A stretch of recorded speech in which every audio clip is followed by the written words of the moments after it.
James had not been out to push coaches or freight cars in the yard for several days. He was feeling miserable.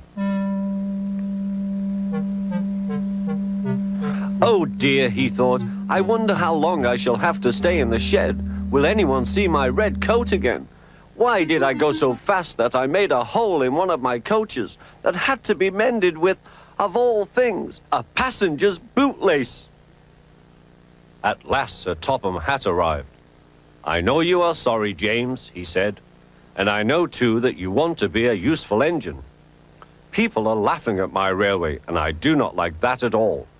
I will try hard to do my best, said James. That's a good engine. There's nothing like determination. I want you to pull some freight cars for me. James was delighted and puffed away.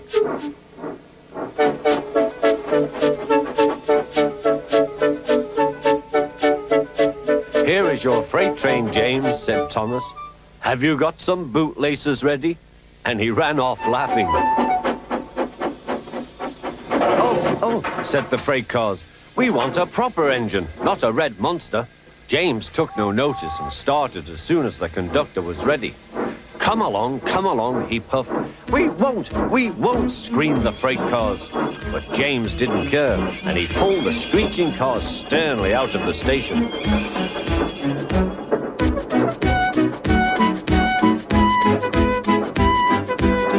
The cars tried hard to make him give up, but he still kept on. Sometimes their brakes would slip on, and sometimes their axles would run hot, and each time the trouble had to be put right. And each time James would start again, determined not to let them beat him. Give up, you can't pull us, you can't, called the cars. I can and I will, puffed James.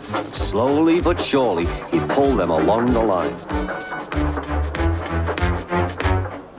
At last they saw Gordon's Hill.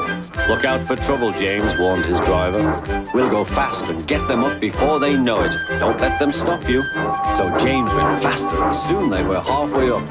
I'm doing it, he panted. Will the top never come? Then, with a sudden jerk, it all came easier. I've done it, he puffed. Hooray! It's easy now.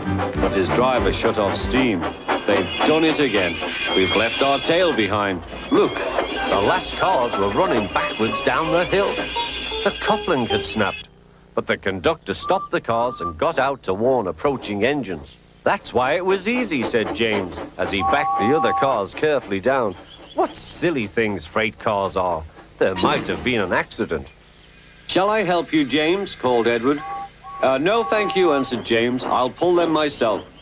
Good. Don't let them beat you. You're doing well, whistled Edward, as James slowly struggled up the hill. I can do it, he puffed. He pulled and puffed as hard as he could. I've done it, he panted.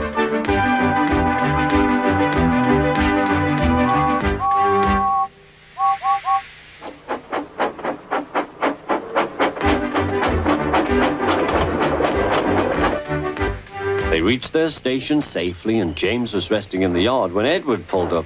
Beep, beep, he whistled. Then James saw Sir Topham Hatt. Oh dear, what will he say, he asked himself.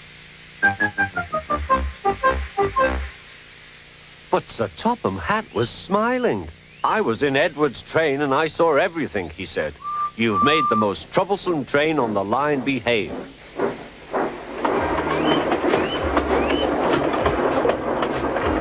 After that, you deserve to keep your red coat.